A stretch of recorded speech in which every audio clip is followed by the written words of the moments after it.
今年10月份，美国在联合国大会上提出了一份特殊的提议草案，要求禁止破坏性的直升式反卫星导弹实验。为什么说它非常特殊呢？因为老美从1985年开始就一直在测试自身式反卫星武器，而且这些年来一直在搞反卫星实验，比如 X-37B、卫星共轨、激光武器等等，种类非常丰富。但在今年的4月份，老美突然宣布停止测试直升式反卫星武器实验，称自己这么做是为了太空和平，然后还不让其他国家测试。没想到这个决定当即遭到很多人的反对，包括老美自己人。老美的太空安全专家说，这种做法是天真的乌托邦主义，而且很可能会重演珍珠港事件。而其他国家则嘲讽老美双标，目的不是为了反卫星实验，而是为了加强太空霸权。但是老美这次非常坚决，这才有了在联合国的倡议。那么问题来了，自身式反卫星导弹究竟是什么东西？老美为啥要求其他国家禁止研究这个东西呢？他们真的是为了太空安全吗？答案当然不是了，老美这是明修栈道，暗度陈仓的计谋。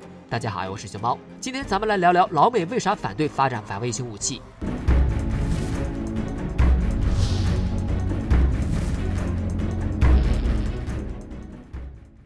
自身式反卫星导弹其实就叫反卫星导弹，只要它从路面、海上、空中发射，并且可以攻击到卫星的导弹，就叫反卫星导弹。根据导弹搭载的不同，反卫星导弹还可以分为常规导弹和大规模杀伤性导弹两种。前者是让导弹的弹头在太空中爆炸，用破片摧毁目标卫星，一般杀伤的范围是800米；后者则是用核弹等大规模杀伤性武器，一次性摧毁攻击范围内的所有卫星，这个范围就很大了，主要看弹头的威力而定。因为是从地面上发射，而且是范围性杀伤，所以它不需要特别精准就能攻击到卫星，所以它在所有的反卫星武器中是难度最低。比它更灵活、更精准的反卫星武器还有好几种，比如共轨式激光武器、电磁武器、天基武器等等。共轨式反卫星武器指的是将航天器送入目标卫星的轨道，然后让航天器接近目标卫星进行打击。最早的共轨式反卫星武器是由苏联在1970年代发明的一种可以变轨自爆的卫星。相比于常规卫星，这种卫星搭载了更强的动力系统，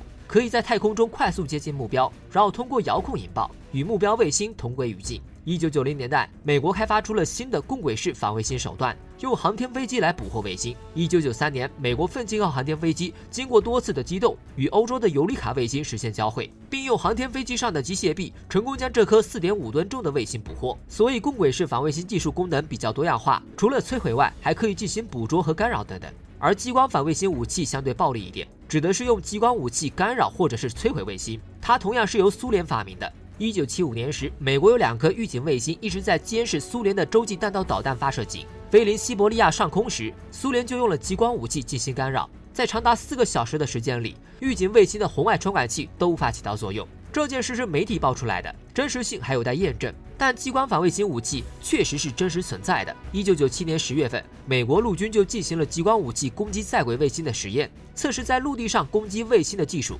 2010年时，老美还研发了著名的 YALEA 激光攻击飞机，将激光武器搬到了飞机上，并且用它成功拦截了一枚飞行中的液体燃料弹道导弹。这个弹道导弹的高度和卫星差不多，和激光武器类似的还有粒子束，也可以精准打击卫星。除了这些，美军还有代号 X-37B 的空天战机，它可以搭载多种不同的反卫星武器，包括直接抓取的机械臂、反卫星导弹、激光武器、高功率微波武器等等，还可以在大气层和外太空之间往返的空天战机，可以说是反卫星武器的集大成者。所以在整个反卫星武器的体系中，自身式反卫星武器反而是难度最低的，是最没有发展前景的。看到这边，大家可能反应过来了，反卫星武器这么多，为啥老美只反对反卫星导弹呢？其实这里面的猫腻啊真的不少，可以说老美自己就是始作俑者。在苏联将卫星送上太空后，美国和苏联就一直在研究反卫星武器，其中最先研究的就是反卫星导弹。1959年6月份，美军利用轰炸机发射了一枚名叫 Bold Orion 卫星拦截导弹，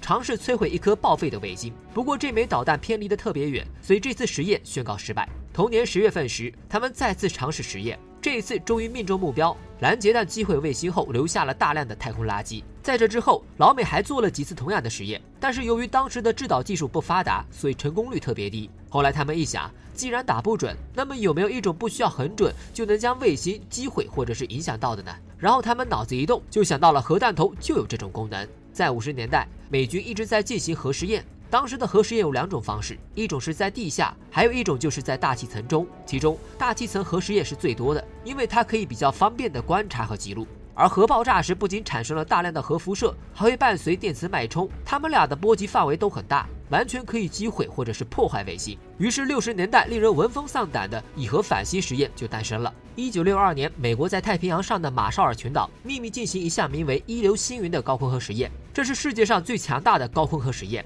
当时美军在这项实验中发射了一枚雷神导弹，这枚导弹携带了1.4兆吨的核原料冲上太空，最终在太平洋上空400公里的外太空中爆炸。核弹爆炸后产生了非常强的核辐射和电磁脉冲，其中电磁脉冲的能量可以扰乱全球的无线电通信，而核辐射形成的能量在高空中形成了一条新的辐射带，这条辐射带直接导致艾利尔1号卫星出现故障。艾利尔1号卫星是英国首颗卫星，它是英美共同出资建造的飞行器，目的是研究太空的核辐射影响。本来它运行的好好的，但是却在美国一流星云的核试验后突然出现故障，之后只能断断续续地将信息传回地面。后来英国进行了调查才知道，原来是老美的高空核实验造成的。在整个60年代，美国进行了大量的高空核实验，有些是针对核实验本身收集数据，有些则是进行反卫星实验，给全球带来了巨大的影响。好在当时的卫星数量比较少，所以大部分影响还局限于地面。即便如此，其他国家也非常反感他们这么肆无忌惮地做实验，于是纷纷出面指责美国。在1970年后，美苏不再寻求以核反星实验，再加上当时的指导技术开始成熟，于是老美顺水推舟，不再执着于核能卫星导弹，而是改成非核动能反卫星武器，也就是反卫星导弹。1980年代，里根提出星球大战计划后，美国正式开启反卫星导弹计划，由沃特公司负责研制在空中可以发射的反卫星 ASM-135。经过几年时间的研发和试验后，美军在1984年开始进行试射。在前3次试探性试验后，成功的将一枚卫星击毁。2008年时，美国又在海上发射了一枚反卫星导弹，将一颗间谍卫星击毁。这颗卫星是美国193号间谍卫星，长期对其他国家进行监视，所以卫星上有非常敏感的数据和设备。但是由于失控，所以老美怕落入其他国家手里。于是，在获得总统的授权后，美国海军在巡洋舰上发射了一枚标准3导弹，将间谍卫星击毁。其实，在老美研发反卫星导弹期间，他们也同时在研发其他的反卫星武器，激光电磁炮、共轨卫星，甚至是 X-37B 空天飞机都是他们的成果。还比如，在1933年，美国奋进号航天飞机曾靠近欧洲尤里卡卫星，并利用机械臂将其捕获回收，以及美国陆军也在1997年10月份使用化学激光武器对在轨卫星进行过测试性攻击等等。而 X-37B 在数年时间里，一边收集太空数据，一边做试验，集合了反卫星核弹、激光、电磁炮等等诸多的反卫星武器。多种卫星武器配合使用，可以对其他国家的卫星网络造成严重的威胁。而卫星无论是现代战争还是在生活中，都发挥着不可替代的作用，所以有很多国家也被迫进行太空竞赛。然而，正当大家以为老美会进一步扩大太空优势时，他们却一反常态，提出要求大家一起停止反卫星导弹实验。为啥他们突然要这么做呢？其实原因不难猜啊，也相信大家都看出来了。我们总结下，大概就这3点比较重要。第一点是反卫星导弹的战略地位大。反卫星导弹虽然相对较简单，但是它的杀伤范围大呀，而且还可以像老美那样挂核弹，只要一发就可以在太空造成一个布满碎片和辐射带的禁区，任何卫星和飞行器都别想再经过这里。它的地位就像地球的核弹一样。别看老美的各种反卫星武器花样特别多，但是只要谁有反卫星导弹，就可以威慑他们。纵然你花式繁多，但是我一力降十会说的就是这个。所以只要禁止反卫星导弹，那么老美各种反卫星武器就可以碾压其他国家。从这方面来看，他们巴不得禁止反卫星导弹。然后第二点是反卫星导弹实验产生的后果，因为它会产生大量的碎片和辐射，会影响到卫星的飞行。而老美有很多的军用卫星和商业卫星，这些卫星星座非常的庞大，几乎布满整个太空。太空垃圾越多，首先受到冲击的就是老美的这些卫星。所以为了自家企业的利益着想，自然是要越少做反卫星导弹实验越好，最好能不做就不做。至于第3点原因，则是老美搞的反卫星武器垄断了。美国经过多年的反卫星导弹实验，早就将太空和反卫星导弹的各种数据收集好了，他们完全可以在超算上模拟实验，而不需要在现实中做实验。这种先收集数据再禁止其他国家发展的做法，在历史上早就有先例了，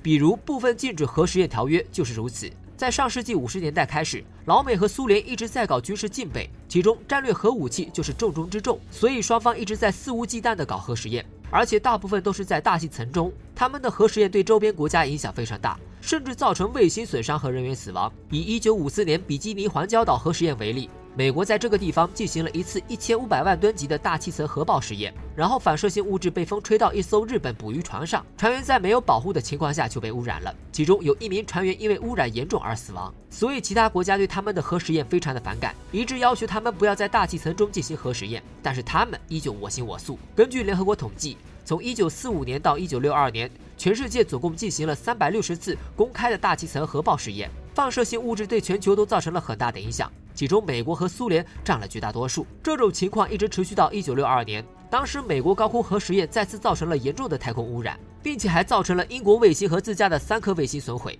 于是连美国自家盟友都看不下去了，表示强烈的抗议。再加上美军已经获得了非常多的核实验数据以及核弹技术，他们这才坐下来谈判。1963年，美苏英3国签订了部分禁止核实验条约，条约规定禁止处在地下以外的一切核武器实验，目的也很明确，就是为了减少大气层中的核辐射，以免人类生活受到影响。这个看似非常好的条约，却遭到了很多国家的拒绝，比如同样是盟友的法国。当时法国已经掌握了原子弹技术，但还未掌握氢弹技术，所以他们果断拒绝加入。站在他们的立场来看，似乎也说得通。你们3家进行了几百次的高空核实验，把大气污染成这样，现在技术成熟了，一转头就要求其他人不能跟着做核实验，这不是典型的伪君子吗？说白了，这不是为了禁止核实验，而是为了搞核垄断，不让其他国家发展核武器。于是法国顶着美国的压力继续做核实验，直到自家的技术完善后才加入了该条约。你看这个情况是不是和现在老美倡议的禁止反卫星导弹一模一样？老美自己试验了几十年，造成了大量的太空垃圾，现在数据和技术都完善了，这会儿你美国出来让大家不要发展反卫星武器，那么对于其他国家来说，这是很明显的不公平啊！而且他们还要自己来制定禁止反卫星导弹实验的条约，而这条约中不仅不禁止其他类型的反卫星武器，甚至也没有要求禁止将反卫星武器装备进军队当中。说白了，就和当初的核垄断一样，是在搞反卫星武器垄断。其他国家怎么可能同意呢？要制定规则，就大家坐下来好好谈。但是这种谈判估计也很难，因为在历史上也是有过先例的。当时美苏冷战已经出现缓和，签署了很多个协定，两国都希望减少冷战带来的损耗，但是唯独在反卫星武器上，两者一直谈不拢。因为这时的卫星非常的敏感，它承担了卫星互相侦察对方核力量的作用，确保双方都不会出现核误判，从而导致核战争爆发。而反卫星武器则会打破平衡的状态，所以美苏双方都有意停止反卫星武器实验，然而又都怕对方在偷偷研究，所以整个谈判过程异常艰难，或者说全程都处于博弈的状态。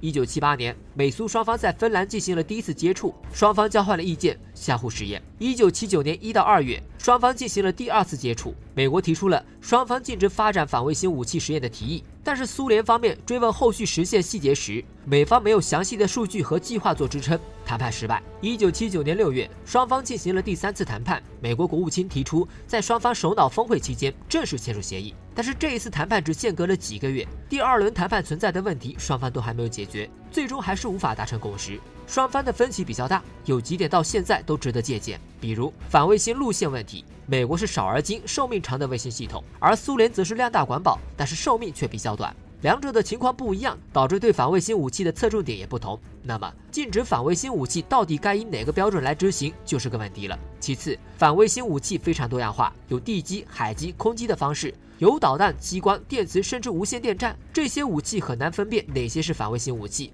哪些是常规武器，很难界定啊。一个比较典型的例子就是航天飞机，老美就用它抓过卫星。那么，航天飞机是否应该纳入反卫星武器呢？后来双方就这样一边博弈一边僵持下去。如果仅仅是这样倒还好，老美还有一个老传统，就是美国这个国家随时可以反悔，他们的新总统上台总会将前任总统的遗产抛弃。1980年，美国里根总统上台后就提出了星球大战计划，对苏联非常强硬，于是谈判就此破裂。所以全球各国对老美签署的各种协议其实也是不大放心的。现在大家知道他们为啥只提出禁止反卫星导弹实验，因为这个对他们最有利，而且就算没有利也没关系，他们随时可以跳出来，信用只在对自己有好处的情况下才值钱。总之，人类对反卫星武器要慎用，也不应该将它当做一种博弈。我们古人常说啊，常在河边走，哪有不湿鞋，一招错就会满盘皆输。好了，今天就到这边哈，我是熊猫，我们下期见。